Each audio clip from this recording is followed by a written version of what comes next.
Interestingly, almost everything on the economic front that President-elect Trump has proposed is inflationary.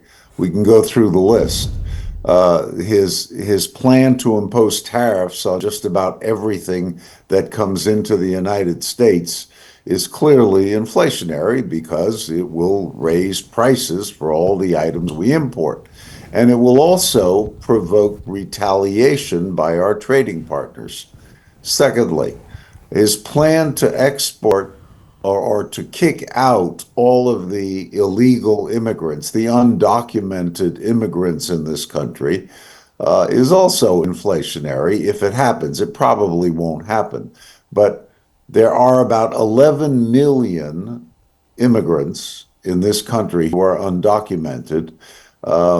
It is estimated that half of the agricultural workers in the country are among those.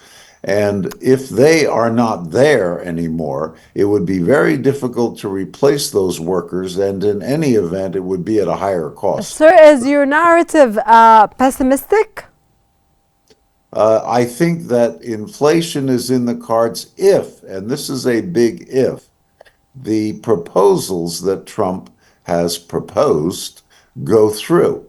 Now, we are not going to kick out 11 million immigrants, and it is unlikely that we're going to have tariffs on everything that comes into this country. The point is, though, that if he is able to pass these measures, yes, they will be inflationary. Oh, so you're not optimistic. How will Trump's economic policies shape the United States' relations with major global players like China, especially with inflationary trends increasing? Well, I mean, that's an easy one to guess. He is proposing imposing a 60% tariff on everything that comes in from China. That is not exactly a good relationship building measure as far as our relations with China are concerned. And it's also wildly impractical. We import a $500 billion worth of goods every year from China. Imposing a major tariff on those would be Sir, why do you think his policies is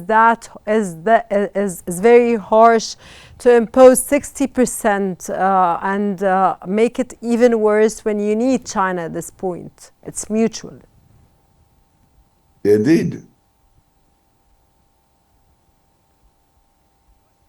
Sir, I was asking you why would his policies be very harsh and imply 60% tariffs on China when we need China at this point, or the United States needs China at this point? Yeah, these are promises he made during the campaign. He promised to get tough on our trading partners. His view is that if we impose these tariffs, the United States will start manufacturing, and that will create manufacturing jobs in the United States. The problem with that theory is that it means that we will be producing items at a much higher cost than it would be if we imported those same items. So, sir, how do you read the situation briefly? Because I have to wrap up.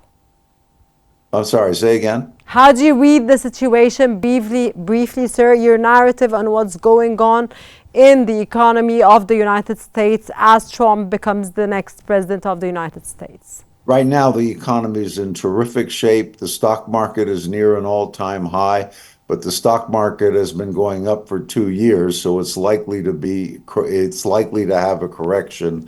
And one of the things that could prompt that correction would be inflationary measures or an uptick in inflation in the United States.